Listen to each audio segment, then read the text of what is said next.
Aujourd'hui, comme vous constatez, nous sommes dans nos murs recevant encore un autre homme du média. Donc celui-là, c'est un grand technicien, le directeur de programme de la radio, la voix de la démocratie congolaise, votre radio. Ce monsieur, vous imaginez, José Kapagajika, qui vient de Suède. Bonjour, monsieur José Kapagajika. Bonjour, monsieur Don Kayembe. Heureux de te trouver parmi nous.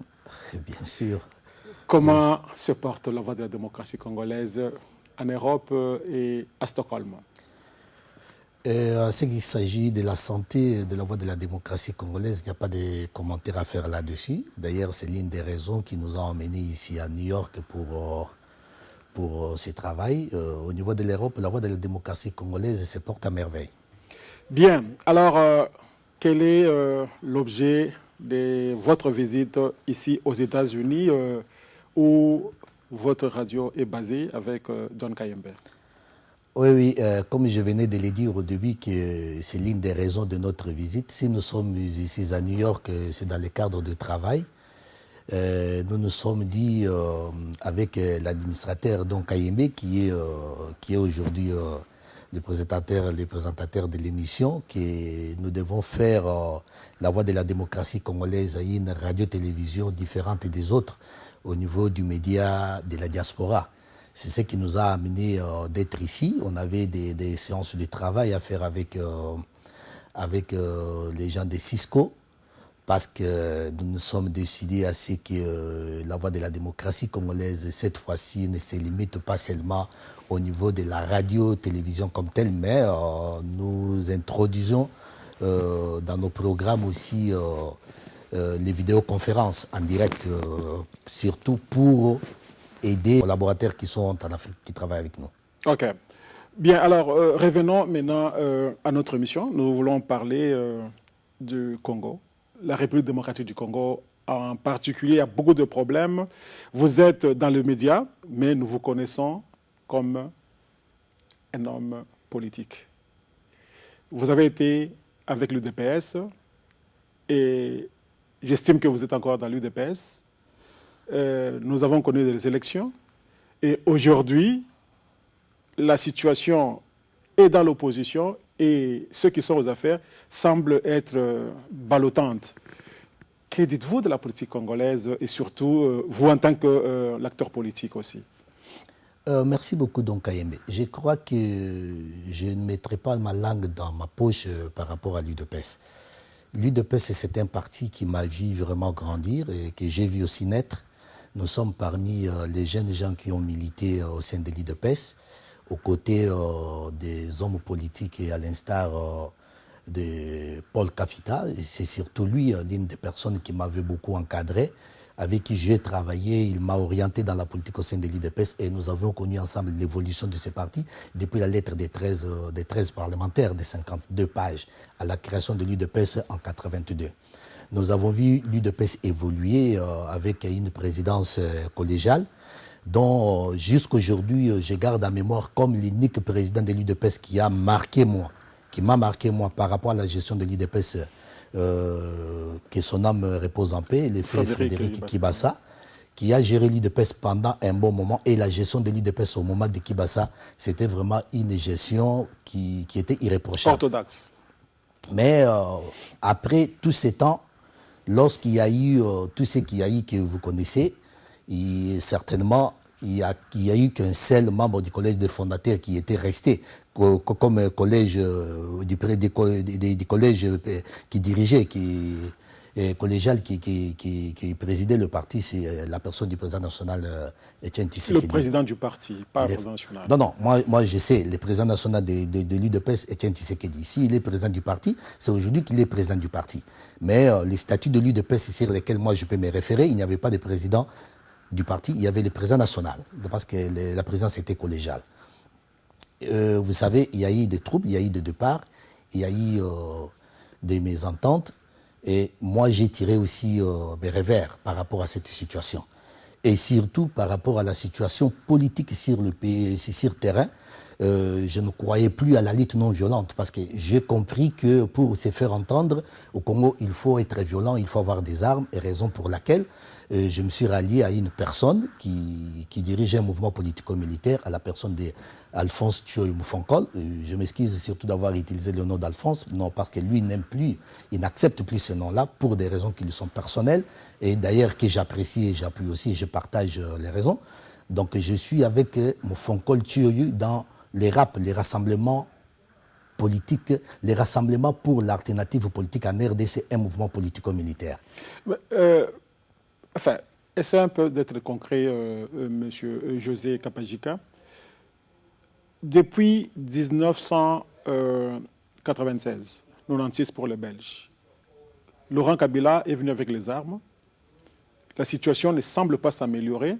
Et c'est la multiplicité des rébellions chaque année. Et vous qui êtes à l'extérieur, vous optez aussi pour la prise des armes. Est-ce que le sang des Congolais qui a coulé n'a pas suffi? Ok, je voudrais te dire une chose. Laurent Kabila n'est pas venu.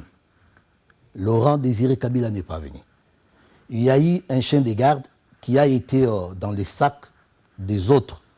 Laurent Kabila était un chien de garde des Rwandais qui l'ont amené dans l'air mallette. Il y a eu des Rwandais, Kagame qui venait, qui a fait la guerre à la République démocratique du Congo, en amenant avec lui Laurent Désiré Kabila comme chien de garde. Arrivé sur place, les Rwandais se sont aperçus que leur chien, qui était Kabila, devenait enragé. Qu'est-ce qu'ils ont fait? Ils ont tué ces chiens parce qu'ils n'avaient plus contrôle sur les chiens et ils nous ont donné un chiot. Les chiots en question, c'est celui qui est au pouvoir, que je refuse même de citer les noms parce que je ne les reconnais pas moi. Alors, dire qu'il y a eu effusion du sang, oui, il y a eu effusion du sang des Congolais innocents qui sont morts, non pas parce qu'ils sont allés combattre la rébellion, non pas parce qu'ils sont allés combattre pour libérer le Congo, mais ils sont morts en fuyant les guerres, ils sont morts par des viols, ils sont morts par des maladies. Vous voulez encore aller avec une autre guerre qui va encore les forcer d'aller encore dans la brousse où ils seront victimes et des animaux féroces et des intempéries. Est-ce que vous ne voyez pas que ça suffit? La libération a un prix, c'est le sang. Aussi longtemps que le peuple congolais ne s'est pas encore mis debout pour libérer son pays, tout ce qu'il y a eu comme effusion du sang, ce sont des victimes de la guerre. Nous devons mettre fin à cette situation, mais il faudrait que le peuple congolais, lorsque je dis le peuple congolais, ce ne sont pas nos femmes, ce ne sont pas nos filles qui seront au devant pour servir des canaux de chair, mais des soldats, des vrais soldats déterminés à mourir armes à la main pour libérer son pays. Jusque-là, c'est ce que nous sommes en train de faire. Il y a des soldats que moi je connais qui sont prêts à se sacrifier. Vous savez, Mobutu disait, Soki na lubi oyekoya eya elingi kolobake na tchaka maele na ngana ba oyobomoni. Azalaki, il montrait un groupe de gens. Il y avait des fantasiens, il y avait des bérets rouges, il y avait des bérets... Donc des gens qui s'étaient consacrés corps et âme pour combattre et protéger l'intégrité. Mais à la venue des AFDL, tous ces bérets rouges, ils portaient leur tenue avec des habits des civils à l'intérieur. Quand la guerre s'approchait, ils se métamorphosaient. Donc nous savons que ce qui se dit toujours, il n'y a pas de Congolais patriotes, de Congolais nationalistes, à part le bruit qu'on parle là, il n'y a pas de vrais Congolais qui peuvent vraiment sacrifier leur chair pour ce pays-là. Ok, moi je vous contredis, M. Don Kayembe, si vous dites qu'il n'y a pas de vrais Congolais qui sont prêts à sacrifier. S'il y en a un seul, j'en suis un. Pour mon pays, moi je suis prêt à sacrifier ma vie pour mon pays. Je ne suis pas prêt à sacrifier ma vie pour un individu, mais pour la libération de mon pays. Et à ma connaissance, je sais que je ne suis pas le seul, il y en a aussi d'autres Congolais, d'autres commandos, soldats qui sont aussi prêts à sacrifier leur vie. La situation dont vous parlez avec l'arrivée de la FDL, vous savez, à l'époque de Mobutu, comment l'armée a été chosifiée. C'était les mêmes personnes aujourd'hui, les mêmes généraux qui sont autour de celui qui est au pouvoir.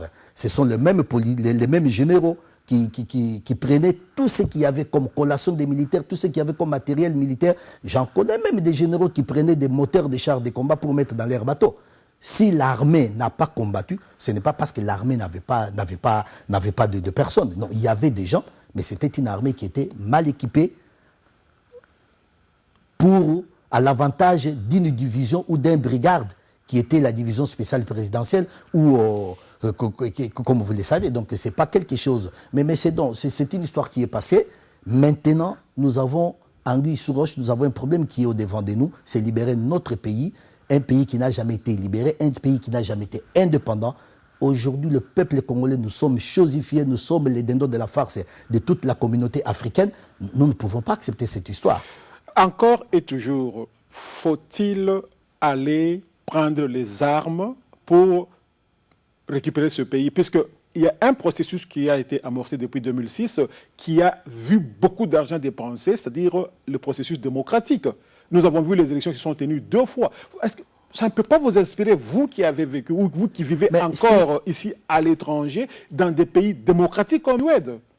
Si vous me parlez d'un processus démocratique, s'il y avait démocratie, tout le monde sait qui a gagné les élections. Faut-il le prouver? Mais tout le monde du moins le sait. Okay. La communauté internationale qui était sur place, les ONG des droits internationaux qui ont été sur place, ils ont confirmé que Tshisekedi avait gagné les élections. Mais cette démocratie, qu'en est-il avec les hommes politiques de l'opposition?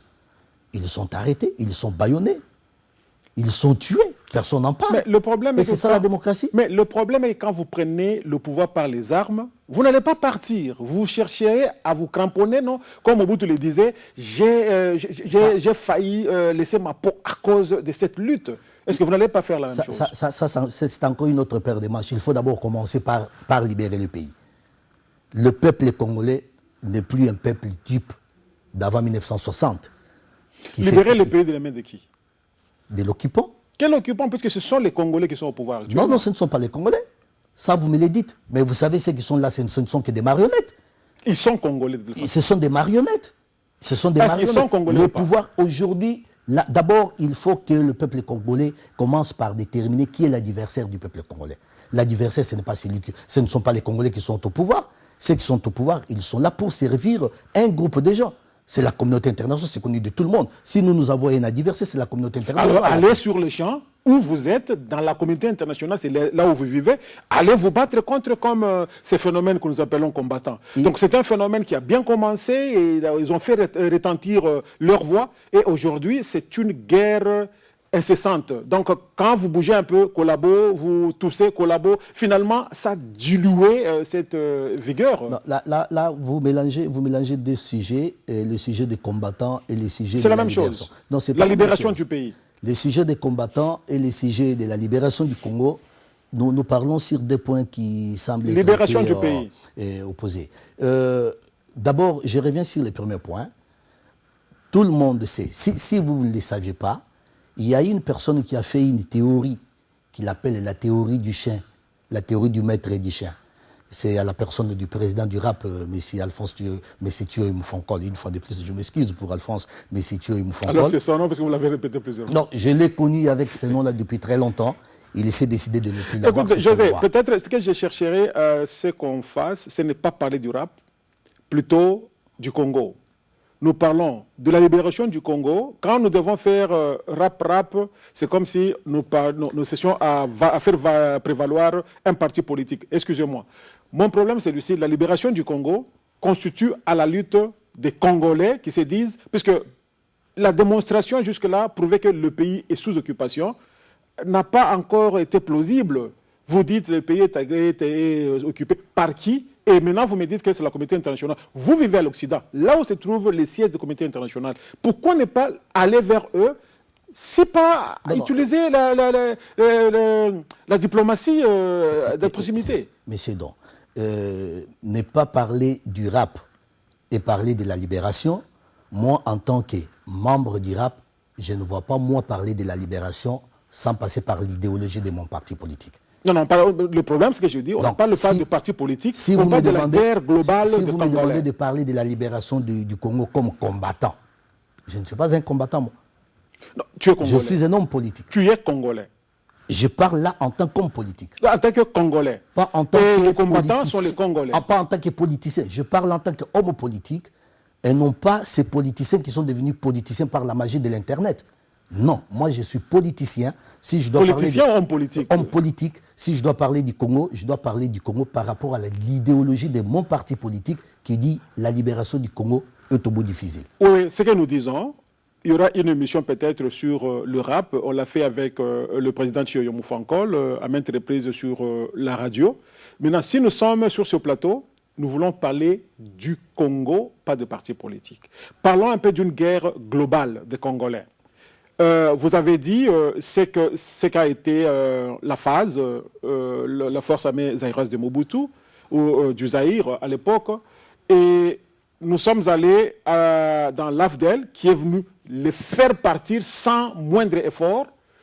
Ces gens sont déjà partis. Nous avons maintenant un gouvernement en place que tout le monde décrit, qui a été élu 2 fois. Bon, maintenant, il y a la diaspora qui dit nous ne sommes pas d'accord avec ce qui se passe là-bas. Nous voulons maintenant combattre en commençant par ici, à 8000, 10 000 km de chez nous. Est-ce que tu penses, ou vous pensez plutôt, la guerre que mène la diaspora, qu'on appelle combattant, bien que vous ne l'êtes pas, vous faites partie de la diaspora, est-ce que c'est une guerre qui peut porter du fruit? Cette guerre peut porter du fruit parce qu'en dehors de ce que nos compatriotes font sur terrain, ça a des résultats d'ailleurs palpables sur terrain aussi, sur place à Kinshasa.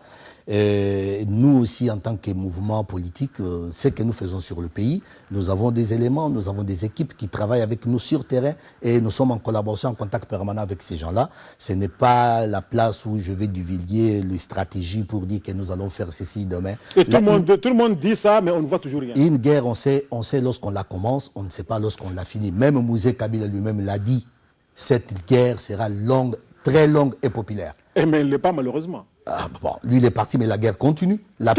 Qui se bat? On ne voit personne qui se bat, à part la prolifération des rebelles, des rébellions qui tuent, qui violentent la population. Les rébellions qui tuent, ce ne sont pas des rébellions des Congo, des Congolais, ce sont des rébellions des Rwandais, ceux qui sont au pouvoir. Ce sont eux qui alertent. Vous voulez me dire que quand il y a eu le MLC en rébellion, il y a eu le RCD, KML, RCD national, RDC. Donc tout ça, ce sont des expatriés. Lorsqu'il y a eu des rébellions avec les MLC au moment de Laurent Désiré Kabila, on a vite compris qu'il y avait des Congolais, les Jean-Pierre Memba qui étaient dedans, qui étaient reconnus comme Congolais. Et par après, il y a eu des dialogues intercongolais qui s'est déroulé à San City, qui a mis le formule 1+4 sur le terrain pour amener la paix.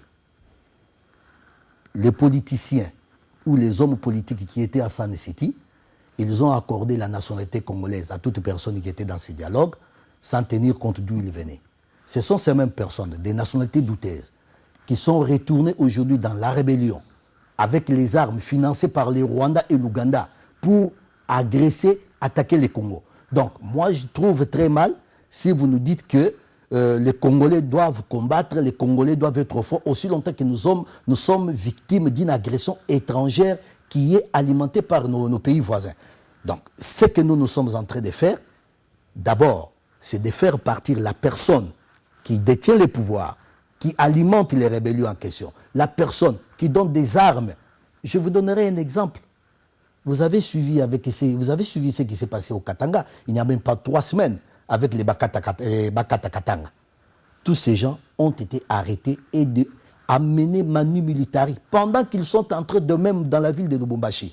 Ils ont été arrêtés et amenés manu militari à Kinshasa pour être transférés devant les cours et tribunaux. Pourquoi? Parce qu'ils ont troublé l'ordre public. Pourquoi les Bakata Katanga, qui sont congolais, qui se rendent d'eux-mêmes, on les amène devant les cours et tribunaux pour être jugés, mais entre-temps, la rébellion du M23, qui est connue de tout le monde que c'est une rébellion qui est financée, alimentée par les Rwandais, cette rébellion nous amène ceux-là même qui les financent, dans des négociations qui ont duré 2 mois. Ça, c'est les 3e mois qui sont dans des négociations. Écoutez, parlons de l'évolution de la libération du pays. Les gens au pouvoir, ayant constaté ce que vous dites, qu'il y a multiplicité des rébellions, et surtout celle qui s'est mise en vogue, le soi-disant M23, où leur tête de pont se trouve aujourd'hui à la CPI, le gouvernement à utiliser une diplomatie frontale.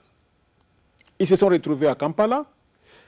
Ils ont été plusieurs fois ici à New York au siège des Nations Unies. Et nous voyons qu'aujourd'hui, les Nations Unies, pour ne pas parler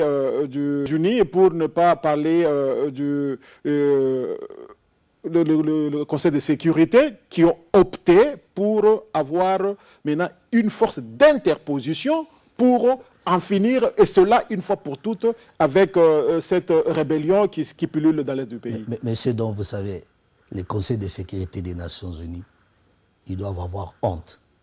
Ils ont honte, c'est la raison pour laquelle. Honte surtout d'avoir échoué dans leur projet. Ils pensaient que cela pouvait être facile à diviser les Congos, à balkaniser les Congos. Ils se sont butés à des résistances terribles des autochtones congolais au niveau, à l'est de la République. Raison pour laquelle ils se sont rebiffés pour dire que non, cette fois-ci, trop c'est trop, it's enough, ça suffit, nous devons ramener de l'ordre. Est-ce qu'on ne peut pas mettre ça dans le compte de la réussite de la diplomatie? Ce n'est pas la réussite de la diplomatie, c'est le constat d'un échec. Si vous appelez ça réussite d'une diplomatie, ce n'est pas la réussite de la diplomatie. Ils ont constaté qu'ils ont échoué. Parce que si cela était faisable, si cela était facile, ils n'allaient pas mettre en place. Vous vous imaginez, monsieur Don, j'ai travaillé aux Nations Unies pendant plus de 15 ans. Je connais les systèmes. Je connais les systèmes. J'ai travaillé avec les Field Security Officers, les responsables des services de sécurité aux Nations Unies, pendant 10 ans, pour la République démocratique du Congo et le Congo-Brazzaville. Je connais les systèmes. Je sais comment l'AFDL est entrée. Je sais comment les Nations Unies a été au cœur même pour aider l'AFDL à progresser jusqu'au Congo, jusque dans la capitale. Donc ce n'est pas des choses que nous pouvons aujourd'hui nous décider. Même si je me décidais à mettre tout à nu, je n'aurais pas vidé mon sac. Je ne saurais pas vider mon sac par rapport au temps qui nous a imparti. Le Conseil de sécurité a constaté son échec par rapport à la résistance des autochtones, d'ailleurs que je remercie beaucoup, les victimes des guerres à l'est de la République. Ils ont résisté. Tous les groupes de Maï-Maï, ce ne sont pas des rebelles, ce sont des poches de résistants, des gens qui ont résisté contre la rébellion et contre les pouvoirs en place. Donc, s'il y a une rébellion en République démocratique du Congo, c'est les M23 et l'armée de cet enfant qui est au pouvoir, que vous appelez, je ne sais comment il s'appelle encore, c'est ces garçons, c'est les garçons de course. Et ces garçons-là, c'est son armée, c'est ça la rébellion. Ok, d'accord. La rébellion qui mate le peuple congolais. D'accord, faisons élever les débats. Chercher à dénigrer les gens, ce n'est pas du propre de la VDC.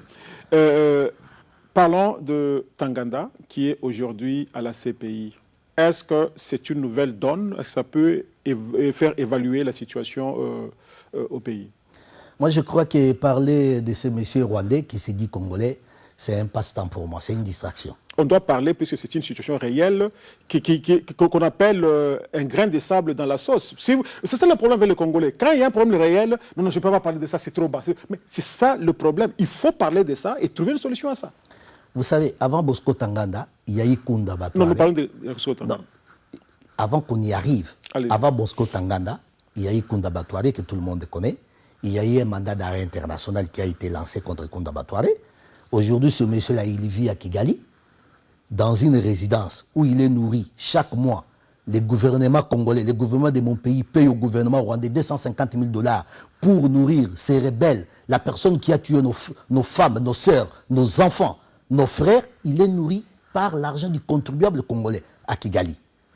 Et on laisse celui-là qui a tué, on laisse celui-là qui a fait du mal, et nous sautons pour parler de Kunda Batware, pour parler de Bosco Tanganda. Bosco Tanganda, Kunda Batware, c'est la même chose. C'est la même chose. Je suis d'accord avec vous, mais je dis, est-ce que sa capture pourrait faire avancer la situation sur le terrain? Oui ou non? Qu'est-ce qu'il va dire de spécial qui n'est pas connu de la communauté internationale? Toutes les ONG des droits humains on parlait de Bosco Tanganda, on parlait des atrocités commises par ce monsieur. Il y a eu des rapports des Nations Unies qui ont parlé de ce Messie. Il n'y a rien que ce Messie dira des spécialistes qui n'est pas connu. Les Nations Unies, les rapports des Nations Unies ont bien choisi qui est l'acteur principal, qui finance la rébellion. Tout le monde sait que c'est les Rwandais, tout le monde sait que c'est Paul Kagame. Qu'est-ce que ce monsieur-là va dire des spécialistes qui ne sera pas connu? C'est pour cela que je vous dis que c'est une distraction. Est-ce que vous ne voyez pas qu'il y a des équilibres au niveau de M23 depuis sa capture? C'est le théâtre de chez nous. D'accord. Alors, revenons maintenant à la lutte. La lutte, c'est le fora, ou plutôt le phénomène combattant. Les combattants sont au four au moulin. On a vu vraiment une force qui a secoué l'Occident. Et aujourd'hui, on semble, en tant qu'homme politique, vous suivez le mouvement. Que dites-vous de cette accalmie? Et maintenant, ce sont les histoires qui se disent maintenant dans les salons et ce sont les YouTube maintenant qui commencent à lancer des éléments, des combattants qui se jettent des paroles. Oui, merci beaucoup. Par rapport aux combattants, je dirais ceci. Je commencerai d'abord par féliciter tous ces combattants, tous les Congolais de la diaspora, tous ces Congolais, Congolaises de la diaspora qui s'étaient mobilisés comme un seul homme pour dénoncer les atrocités, pour dénoncer les viols, pour dénoncer tout ce qui s'est passé dans mon pays. Et cela a apporté des fruits. C'est connu de tout le monde. Mais après une année ou 2 ans de mêmes actions, cela appelle aux leaders ou aux responsables de s'arrêter de faire les bilans. C'est ce qu'ils ont fait. Ils ont trouvé que ce que nous avons fait a apporté des fruits. Comment nous pouvons Quels changer? fruits, par exemple Ça a apporté des fruits. La situation du Congo est connue. Parce qu'être connu au niveau du gouvernement et être connu dans la population des pays qui nous ont reçus, c'était des choses différentes. Vous pouvez aller quelque part. Il y a une personne qui m'a dit, qui me parlait ici à New York, qui me parlait, je crois, qui me disait que il y a même des Américains qui sont ici. Lorsqu'on leur parle de l'Afrique, on leur parle du Congo, ils voient que le président de l'Afrique, c'est Nelson Mandela. Ils ne connaissent pas qu'en Afrique, il y a un pays qui s'appelle Congo, et ce pays-là a un gouvernement, il y a un peuple dedans, il y a un peuple qui vit dans ce pays. Pour eux, le président de l'Afrique, c'est Nelson Mandela. Or, Nelson Mandela n'est que le président de l'Afrique du Sud. Alors, vous comprendrez... Qui était le président de l'Afrique du Sud? Qui était le président de l'Afrique du Sud. Vous comprendrez que pour que ces gens-là arrivent à comprendre qu'en dehors de Nelson Mandela, il y a un Congo-Brazzaville, il y a un Congo-Kinshasa, il y a l'Angola, il fallait que la diaspora fasse ce qu'il a fait. Et aujourd'hui, une grande partie, dans sa majorité d'ailleurs, le peuple américain, le peuple européen, ont une oreille attentive sur ce qui se passe au Congo. Ça a apporté des fruits. Ok, donc la reconnaissance du problème... Au niveau international. Alors maintenant, évoluons un tout petit peu.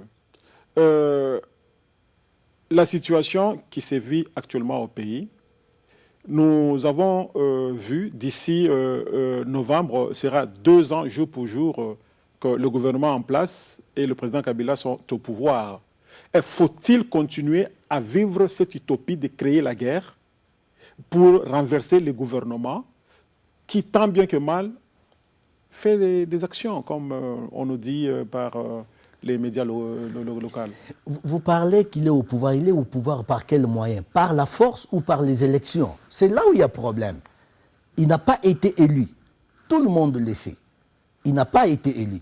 Nous, au niveau des bons partis, nous n'avons pas cru aux élections. Nous avions dit, aller aux élections, c'est légitimer cet enfant si on allait aux élections. Est-ce que vous trouvez commode appeler un président enfant? Okay. Je l'ai connu avant qu'il devienne président de la République. Vous ne l'avez pas connu comme enfant? Je l'ai connu. Comme enfant. Un militaire. Je l'ai connu. Ce n'est pas le sujet. Donc, ce n'est pas le sujet. Donc, ce que nous parlons maintenant, nous avons essayé un peu de voir la confusion. Parce que là, les histoires semblent ne pas être stables.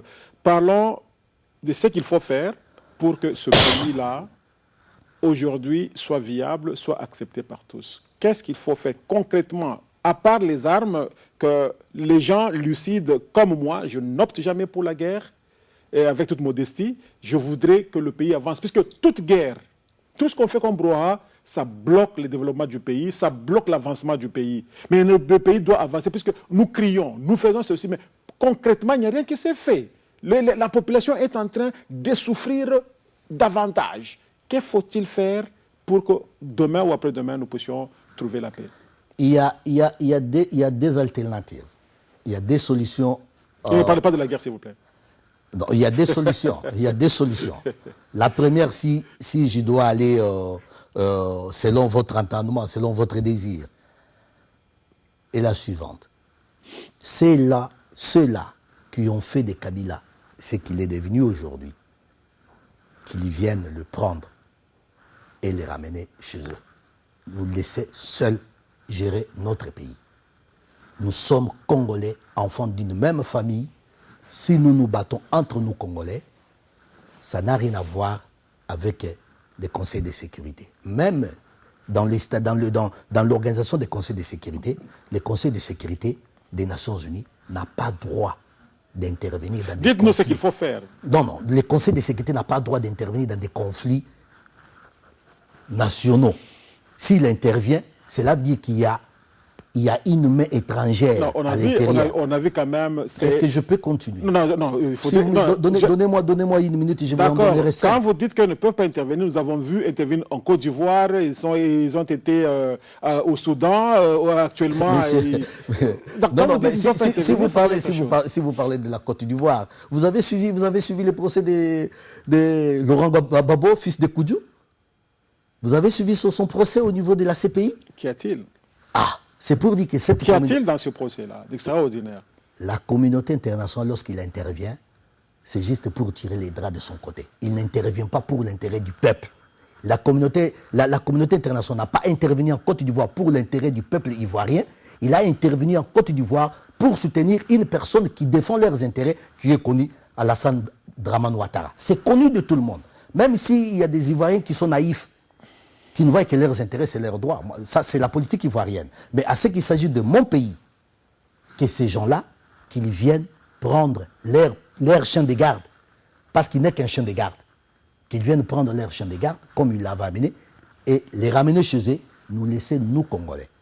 Dans la mesure où ils ne le font pas... Ça ne se fait pas comme... Dans la mesure où ils ne le font pas, en ce moment-là, que vous le vouliez ou pas, que vous n'acceptez pas notre point de vue ou pas, nous serons amenés à prendre les armes, à bouter hors d'état de nuire cet usurpateur qui est venu pour nous coloniser et massacrer nos femmes, massacrer nos sœurs, massacrer nos frères à l'est de la Monsieur José Kabajika, vous ne m'avez pas dit exactement ce qu'il faudrait faire. Donc vous faites encore des critiques, ces gens ont fait... Nous voulons la paix. Nous voulons le développement. Nous voulons que notre population avance. Il n'y a pas de libération sans effusion du sang. Nous devons accepter de nous sacrifier. Vous savez, Jésus-Christ, mais la Bible nous dit ceci. Dieu créa le monde et tu vois que tout ce qu'il avait créé était bon. Il créa l'homme et la femme. C'est Dieu qui a créé. Lorsque l'homme pécha, Dieu s'est repenti d'avoir créé. C'est ce que dit la Bible. S'est repenti d'avoir créé l'homme. Mais comme c'était sa création à lui, il ne pouvait pas se pendre parce que c'était lui, le créateur. Qu'est-ce qu'il fait? Il a donné de loi. Il a donné de loi à ces peuples que le peuple devait observer. Comme le peuple n'écoutait pas, qu'est-ce que Dieu a fait? Il a tué avec le déluge de Noé. Dieu, il a tué. Si nous parlons du déluge, il a tué tout un village, il a tué tout un pays. Une minute, je continue. Il a tué. Après le déluge, Dieu croyant que l'homme allait encore se repentir, l'homme allait arrêter de pécher. Qu'est-ce que l'homme faisait? Il a continué à pécher. Qu'est-ce qu'on n'a pas encore vu? Le même Dieu est revenu, cette fois-ci, avec Sodome et Gomorrhe. Il a brûlé tout un pays, il a brûlé toute une ville à cause du péché. Dieu ne s'est pas arrêté là-bas. Il dit, l'homme, je lui ai tout donné, il pêche, je fais ceci, il n'écoute pas. Dieu d'ailleurs en tuant avec le déluge, il a dit, il ne va plus tuer le monde avec l'eau. Mais il est venu tuer avec les faits. Et à la dernière minute, il dit, non. Cette fois-ci, c'est la période de la grâce. Il s'est fait homme. C'est là où je voulais arriver. Il s'est fait homme. C'est ça. Non, il s'est fait homme d'abord, lui, Dieu. D'accord. Il s'est fait homme. Il vient sur terre, il se sacrifie sur la croix. Aujourd'hui, même vous, dans les petits séminaires, tous les prêtres, les pasteurs, les chrétiens, ils ne jurent que sur le sang de Jésus-Christ. Moi, je suis chrétien. Nous sommes libérés par le sang de Jésus-Christ. Un chrétien qui prône la guerre, et c'est la croisade que vous voulez mener au Congo? Est-ce que vous pouvez me laisser continuer? Allez-y. L'Israël d'où vient le Christ, jusqu'aujourd'hui, ils sont en guerre contre la Palestine. Ils le tuent au nom d'une portion de terre que Dieu avait promis à leurs ancêtres. Ils continuent à tuer jusqu'aujourd'hui. Le Congo, c'est Dieu qui nous a donné cela. Nous avons des comptes à rendre à Dieu par rapport à nos terres. Mais Jésus-Christ, qui est fils de Dieu, il s'est fait donner la mort pour que son sang libère. Ce qui veut dire le sang a un signe de libération. Le peuple congolais, pour être libéré de l'esclavagisme dont nous vivons aujourd'hui, il doit y avoir sacrifice du sang. Nous devons nous sacrifier pour nos terres. Aucun blanc, qu'il soit américain, français ou que sais-je encore, ne viendra nous donner la libération sur un plateau d'or. Tout à fait. Le Congo congolais, comme on dit, donc nous devons nous assumer et pour faire avancer ce grand pays qui malheureusement, il faut revenir un tout petit peu à votre idéologie politico-militaire, nous avons encore constaté que vous n'êtes pas unique.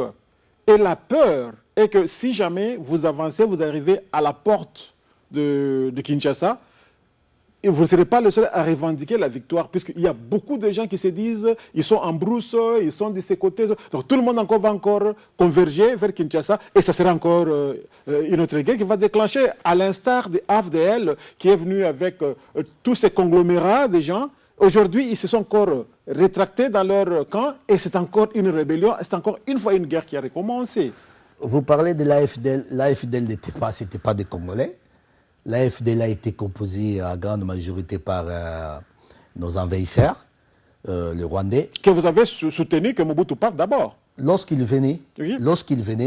Nous on pensait qu'on avait affaire à nos frères qui venaient nous libérer. D'ailleurs, ils ne nous ont même pas libérés parce que la situation, Mobutu était déjà neutralisée par le peuple congolais au travers de la conférence nationale souveraine. L'AFDL et la communauté internationale, sachant bien que, laissant la place aux résolutions de la conférence nationale souveraine, ils ne tireront pas leur profit avec Tshisekedi comme Premier ministre ou Tshisekedi président de la République. C'est la raison pour laquelle ils ont créé la guerre, ils ont créé cette rébellion pour faire partie Mobutu qui était presque mourant. Donc nous, on n'avait pas besoin d'une guerre pour que Mobutu parte. Mobutu était déjà mourant. Vous l'avez appuyé, vous avez appuyé. Tout le monde a acclamé Mobutu était déjà mourant lorsque Bill Clinton s'est déplacé pour alimenter cette rébellion. Ce sont les Américains qui sont venus alimenter la rébellion au Rwanda pour nous agresser. C'est ça la réalité. Ok, des réalités sont là. Qui ne sait pas que c'est Bill Clinton? Qui ne sait pas que c'est l'administration américaine qui était derrière la rébellion? C'est vraiment hasardeux de citer le nom quand vous faites un débat comme ça. Parce que quand on vous demande des preuves... Nous avons des preuves. Ok. Nous avons des preuves. C'est connu de tout le monde. Nous avons des preuves. Ok, on avance de toutes les façons. Aujourd'hui, comme j'ai voulu évoquer avant et ça n'a pas évolué, 2 ans après les élections, il leur reste encore 2 ans au pouvoir. La 3e année, c'est l'organisation des élections. Alors, qu'est-ce que vous dites? Est-ce que vous croyez qu'à ce stade, vraiment, il faudrait attendre les élections de 2016 ou bien il faut continuer à faire ces brouhahas qui distraient, s'il faut le dire, puisque rien n'avance, nous sommes toujours en train de tourner pour faire avancer notre cause. Vous parlez de 2 ans après les élections, vous parlez de 3 ans avant les élections après les élections. Donc 2 ans après les élections, 3 ans avant les élections à venir. Mais moi je vous dis, et les 2 ans après les élections, moi je ne les reconnais pas. Je ne les reconnais pas.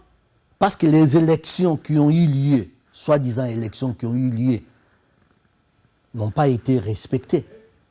Ces élections n'ont pas été respectées. Pour quelle raison je vais parler des 3 ans après les élections, pendant qu'il y a encore des contentieux dans ces élections?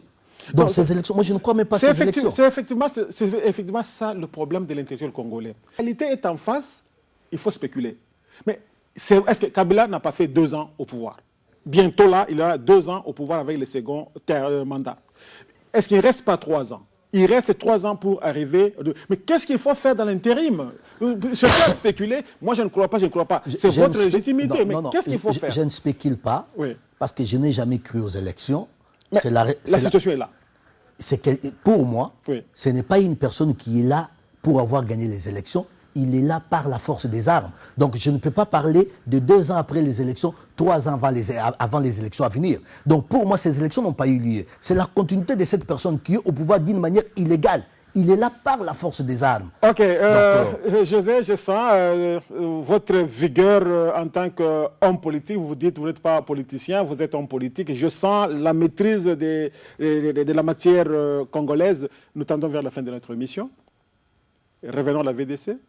Qu'est-ce que vous dites à vos téléspectateurs qui voient qu'à un certain moment, vous marchez, à un certain moment, la voie de s'arrête dans les émissions? Oui, à nos téléspectateurs, là, je redeviens comme homme du média, parce que je gère quand même... nous gérons une chaîne de télévision, radio-télévision sur Internet, qui est la voix de la démocratie congolaise. Pas sur Internet seulement, puisque nous sommes...